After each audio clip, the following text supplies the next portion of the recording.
Bismillahirrahmanirrahim. In this series of videos, we are going to discuss the disorders of pigmentation and melanocytes. Lentigo is another condition that is studied in the disorders of the pigmentation. The term lentigo is derived from a Latin word that means lentil beans. The plural for this is lentigines.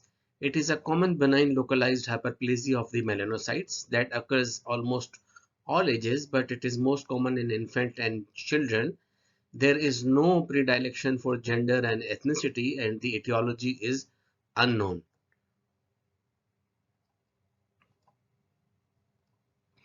The pathogenesis of this entity is still unknown, but this is only known that there is hyperplasia of the melanocytes, and this is a common benign lesion. Now, the morphology of the lentigo. These lesions are small, about 5 to 10 millimeter in size, and oval to 10 brown macules or patches. They can involve mucous membrane also, and genital lentigo is also described.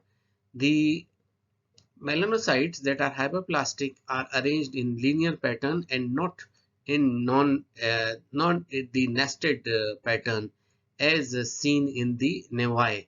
In nevi, there is nesting of the melanocytes, hyperplastic melanocytes, and in this lentigo, the hyperplasia is restricted to the cell layer that lies immediately above the basement membrane, and this is hyperpigmented basal cell layer. The lentigines do not have any relation with the sunlight. They do not darken when exposed. Neither there is any seasonal variation. Lentigines are commonly seen on the face and trunk, but they may also be seen on the lips and genital mucosa.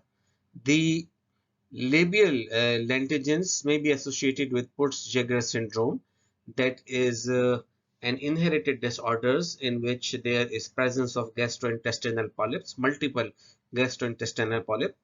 These lentigines can also be associated with Loger-Hunziker syndrome, in which this is associated with nail pigmentation. Lamb syndrome, that is the association of lentigines with atrial myxoma, mucocutaneous myxomas, and below nevi. Then another condition is termed as Lamb syndrome.